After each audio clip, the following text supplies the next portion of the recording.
What's up, everyone? Welcome to today's video. Welcome to the Gamer Dad channel. Thank you very much for tuning in. Today we're going to be talking about the Eagle Bearer. A lot of people are looking to get this weapon, and something that is understood in the community. In fact, if you look at my last video, you'll see comments along the lines of that the Eagle Bearer has gone to the point where it's no longer one of the more desired weapons. The only thing, for the most part, that some people are even claiming it is at the moment is that it's just a trophy weapon, because the game has undergone a lot of changes, and so has the weapon. Now, if you do want to get the Eagle Bearer and you want to run with a clan that would be happy to, walk you through the raids and teach you, I'll leave a link to the LCN clan in the description below. They will teach you. These are clan members of mine that I've run with for a while now, and they'll be happy to kind of walk you through builds and strategies, and they'll be happy to drop the weapon for you if anybody, that already has one gets it. So just be prepared for a little bit of that. It's nothing crazy, and you can even see in this video that Mo, the team leader, is pretty much teaching me what I needed to do. He's, that's the goal, to teach you so that you're actually able to, raid with other groups, or maybe find yourself in a position to help somebody else.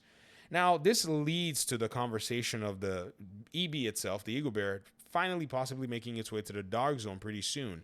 And one thing that you have to know is, placing it in a dark zone is just one of these drama-inspiring incidences, because some have concluded that it seems the developers want people to step out of their comfort zone. Some have concluded that, it's probably one of those things where, because the Eagle Bearer doesn't seem to be, something that is highly desired, it appears that putting it in the dark zone is probably something that, they can do right now.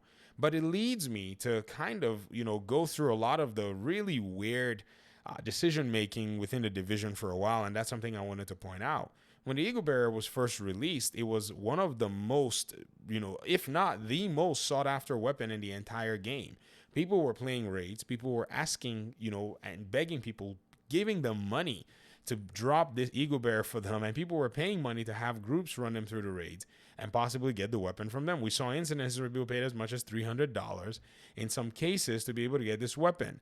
But then eventually the developers went ahead and nerfed the weapon because it was a problem in the dark zone, which is weird. That was the major inspiration for, or I guess the major push, that the weapon was too strong. It was limited to the number of people who could get it, because then you had to go raid.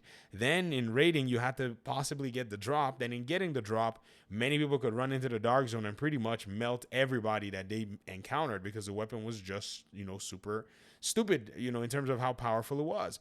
And it leads me to believe that the developers intentionally did this. They intentionally made this weapon super attractive, very powerful in both PvP and PvE, in order for players to be pushed into the raids. So I think the developers have this weird tit-tat play that they want players to go through, where they just are pushing you everywhere, every direction. Go here, go play this content, go do this. Now, if you want the Eagle Bearer, go in the dark zone, which is really cycled through the entire lifespan of this game, in the first game and the second game. And to be very honest with you guys, I think it's been super dumb.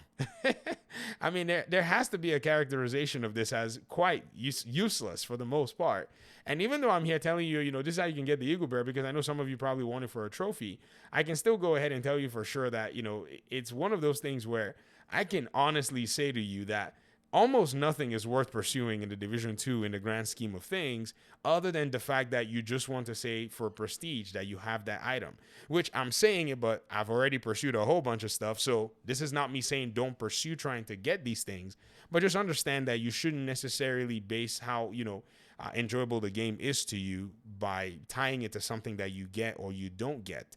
See it as a video game, see it as a lighthearted activity, see it as a, simple fact in just the way things work, that you may not necessarily get your hands on it as quickly as you might, think. Some people were lucky. Some people played the raids the very first time they got the Eagle Bearer. Some people didn't even finish the raid the very first time they played the raid, and Boomer dropped it for them. So we've seen incidences like that. But at the end of the day, I think the developers continue to put these things in the game in order for them to do it. Now, the next thing, though, is what is the idea behind actually going in and, putting the Eagle Bear in the dark zone? Some people are hypothesizing in our community, and, shout out to those of you who commented on my last video, that this is probably, Massive's play to pull people into getting ready for the Division Heartland. Some people are hypothesizing that the Division Heartland may be a PvP-centered game. I don't necessarily know how, PvP-centric it's going to be. I don't know how the developers want to balance their community. or their communities who are, more PvE oriented, or if they want to actually take the risk fully on the PvP player base. I think time is going to tell, but y'all could be up to something. It could be that that is one of the or one of the reasons that they're actually doing this. It could be that they just want to maybe provide a fun, experiment to see how many people are going to make their way into the dark zone. But at the end of the day, you really have to consider that making their way into the dark zone and the experience that they have is going to, in a sense, make it where it's either worth it or not, because the drop rates are not necessarily going to be the best. And if you were to get one, it's also going to be a big problem if you don't, take it out of the dark zone because somebody comes in and, disrupts your extraction. I saw a comment on my last video, somebody saying they already have 3 friends with heavy meta builds that are there just to destroy and take people's Eagle Bearer. So just be ready for those kinds of obstacles at the end of the day. But I wanted to go ahead and just go, do a video of this nature, talk about the weapon itself, talk about the history of the weapon, and just letting you know that if you do want to get it, there are means for you to acquire it, but you have to understand that, you're probably not going to use it for the long run. There are a lot of other weapons in the game that seem to be a lot more useful overall. I don't know why, but the Eagle Bearer is just one of those weapons that still keeps drawing people. It's a strong weapon, don't get me wrong, but just understand that particular concept at the end of the day. So let me hear your thoughts in the comment section. Those of you that are veterans of the game, those of you that have been following this project, the Division for years now, I'd love to hear your thoughts about all of this. And thanks so much for watching. We'll talk pretty soon in another one. Peace out.